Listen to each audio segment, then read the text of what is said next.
ലോകത്തെ ഏറ്റവും മികച്ചതെന്ന് അമേരിക്ക അവകാശപ്പെടുന്ന വ്യോമ പ്രതിരോധ സംവിധാനങ്ങളെ നോക്കുകുത്തിയാക്കി ഇറാന്റെ അപ്രതീക്ഷിത നീക്കങ്ങൾ.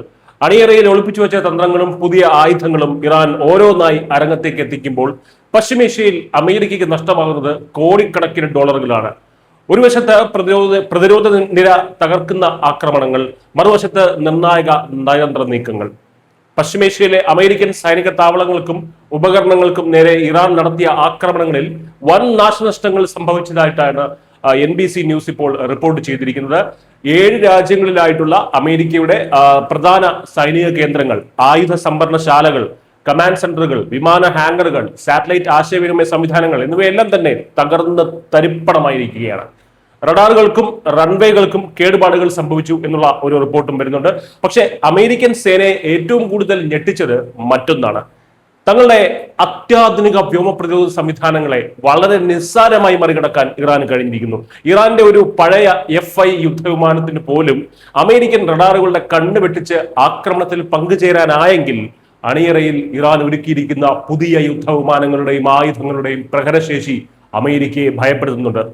കഴിഞ്ഞ ഫെബ്രുവരി 28-ന് ആരംഭിച്ച ഈ യുദ്ധത്തിൽ അമേരിക്കയ്ക്ക് ഇതുവരെ സംഭവിച്ച നാശനഷ്ടങ്ങളുടെ പൂർണ്ണമായിട്ടുള്ള വിവരങ്ങൾ US പ്രതിരോധ വകുപ്പായിട്ടുള്ള പെന്റഗൺ ഇതുവരെ പുറത്തുവിട്ടിട്ടില്ല. മേഖലയിലെ സൈനിക പ്രവർത്തനങ്ങൾ നിയന്ത്രിക്കുന്ന US സെൻട്രൽ കമാൻഡും ഇക്കാര്യത്തിൽ മൗനം പാലിക്കുകയാണ്. ഈ നാശനഷ്ടങ്ങൾ പരിഹരിക്കാൻ തന്നെ അമേരിക്കയ്ക്ക് വലിയൊരു തുക വേണ്ടിവരുമെന്നാണ് ഉദ്യോഗസ്ഥർ നൽകുന്ന സൂചന. അപ്പോൾ യുദ്ധത്തിന്റെ സാമ്പത്തിക ഭാരം അമേരിക്കൻ സമ്പദ് വ്യവസ്ഥയെ ശരിക്കും വലയ്ക്കുകയാണ്. ഇറാനുമായിട്ടുള്ള യുദ്ധത്തിനായി പെന്റഗൺ ഇപ്പോൾ അമേരിക്കൻ കോൺഗ്രസിനോട് ആവശ്യപ്പെട്ടിരിക്കുന്നത് $200 ബില്യൺ യുദ്ധം തുടങ്ങി ആദ്യ ആഴ്ചയിൽ തന്നെ സൈനിക നീക്കങ്ങൾക്കായി മാത്രം അമേരിക്കയ്ക്ക് $11 ബില്യൺ ചെലവായി.